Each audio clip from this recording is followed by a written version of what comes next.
Hey guys, Sideways Gear Guys here. I'm Sev, and today I'm going to talk to you about the ride SuperPig. Well, I didn't really care that much for the regular Warpig. Kind of like the SuperPig. You know what I mean? It has a little bit more carbon in the tail. Apparently they're identically the same shape. Side cut, everything else the same. And it's really hard to believe because I like the SuperPig so much, and the flex was just a little bit nicer, and that was kind of what I didn't really care for in the Warpig. But in the SuperPig, the flex there, I guess, more refined, stiffer. It charged a little bit better. That's what I found with this board. It just easier to maneuver, didn't skid out of turns, and I think maybe it's because of the carbon fiber in the tail made it grab and made it kind of turn more as one, and the torsional stiffness was a little bit softer. Found those very, very different, and man, I had fun through the trees. A great board, you know what I mean? Had the POW left over and was just sliding through there, bearing it, you know what I mean? And riding switch a bit through the trees. It was easy to transition on this board. But the biggest thing I think that stands out on this board is its power. You really feel when you ollie it, you can feel a little extra spring versus the Warpig, and you can really feel that this jumps a little bit better and you feel a little bit more connected to the snow with a little bit of better feel. I could feel those slime walls act like, you know, a little bit dampening a little bit better with this board.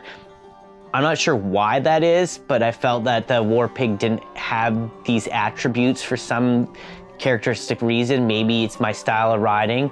I do believe that to take apart, but I also believe that the stiffness and the flexibility of this board, because materials, really made that much of a difference.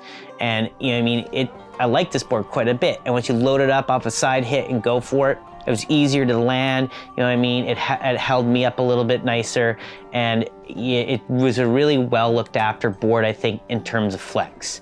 You know, you can't really ever sacrifice length for width, which here it kind of did. It was good. It kept itself on the ground. It dealt with vibration well. And when you hit those rollers and loaded it up, you'd feel the power return underneath your feet, and it didn't feel like too burdenous or buck me off or go anywhere else like that.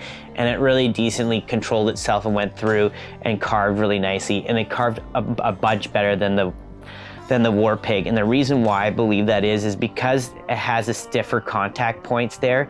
It's easier for it to hold the ground and not chatter. And with it being a bigger dude, I found that, you know what I mean, if it was too stiff, it'd chatter out. If it was too soft, it would buck around and be weird. And I found the SuperPig just that much nicer because the rigidity directed towards the compact points there. And it was nice. Board was so fun in the trees. That big white went out, transitioned well, carved well, hold its heel edge pretty damn well. You know what I mean? You know, it's not an ASIM, but one of these in an ASIM would be kind of interesting, you know what I mean? And I would recommend something for these. Again, has big feet, wants to get something short and reduced. I like this short and reduced board more than most of the other guys out there. They all have their little bit of differences and everything else like this, but if you want something that's short and fat, floats well, as transition and maybe that one trick pony, I'd never ever consider in myself to have one of these short fats for everything. I just, you know, length is a little bit nicer when you're going top speed. This thing felt decently. That even being said, this felt decent at top speed. It held its own, and it dealt with the chunder a little bit nicer than the regular Warpig. And that's what I'd say, like, these guys, this is one of the better ones for if you're a crispier, harder rider. Like, when I mean crispier and active is when you're carving, you know what I mean? You're not taking the time and stopping. You're just, you know, when the throttle's on the top, you're stopping at the bottom type of guy. Because that's how I ride, and I ride pretty aggressively.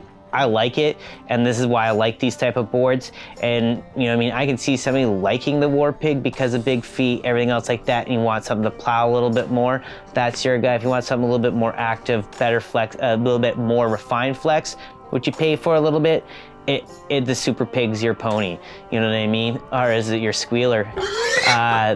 So that being said, guys, you know what I mean? Go out, check out, check them out. like at your local board shop, flex one, smack one, do the wobble test, smell it, you know what I mean?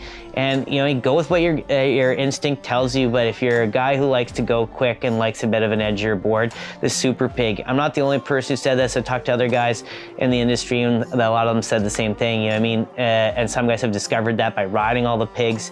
And so go check one out. I highly recommend it. This is the one that I would consider buying myself. And so that being said, guys, you know what I mean? Check it out at the board shop.